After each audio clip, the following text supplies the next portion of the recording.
When do I sign up for Medicare? Getting your Medicare enrollment right might be the most critical thing you do when it comes to Medicare. Mess this up at the beginning and you could be stuck paying penalties for the rest of your life. Today, I want to help you start to understand what your individual Medicare enrollment timeline might look like. One thing's for sure, everyone's path to Medicare is a little bit different. So you want to make sure that the choices you make will fit with your specific needs and your circumstances. That's why I created this video series to share with you the basics on how Medicare works. If nothing else, I hope it'll help you be familiar with the main elements of Medicare and help you avoid the major mistakes you might make before you even get started. If you want to check out the other videos in this series, I'll post the links in the description below. My name is Jason Deniston and I'm a licensed insurance agent specializing in helping seniors transition onto Medicare. My goal is to help you understand how Medicare works and make sure you get all the coverage you need at a price you can afford. Like I mentioned in the previous video, when it comes to Medicare, if you don't sign up or if you don't sign up at the right time, you could be assessed a penalty that you pay for the rest of your life. Or worse yet, you could risk being uninsured for an entire year. Unfortunately, it's not uncommon for people to reach out to me only after they have a problem. Oftentimes, it's not their fault. They're not insurance professionals and they didn't know any different.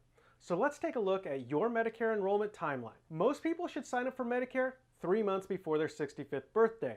If you are disabled for more than 24 months or already receiving Social Security retirement income, you will automatically be enrolled in Medicare. Your Medicare Initial Enrollment Period is the 7-month window consisting of the 3 months before your birth month, and 3 months after. You can sign up at any time during that window, but if you wait, your coverage could be delayed. The only time you can delay enrolling in Medicare is if you are not receiving your Social Security and you have employer-based health insurance through active employment.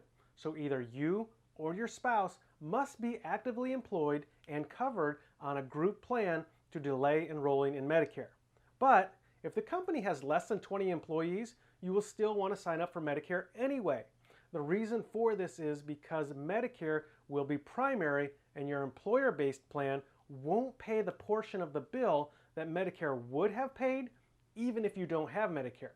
You'll also want to evaluate if it's better for you to stay on the group coverage or leave it all together and go on to Medicare. If you choose to delay your Medicare enrollment, you can sign up for Medicare at any time when you are covered on an employer group plan through active employment and up to 8 months after you lose that employer coverage.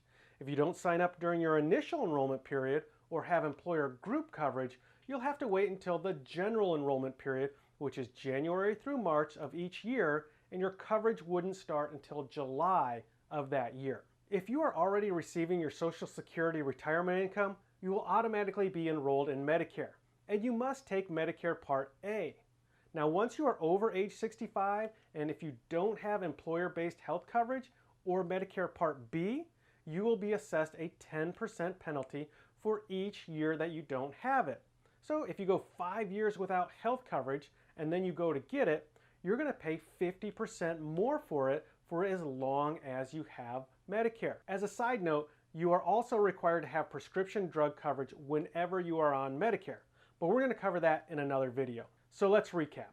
If you're not covered by an employer group plan with at least 20 employees, you should sign up for Medicare 3 months before your 65th birthday. You should also evaluate whether staying on the employer group plan or going on to Medicare will be best for you. If you found this video to be beneficial, click the thumbs up button and leave a comment below. Also, make sure you check out my video on the 2 ways you can receive your Medicare by clicking the video on the left.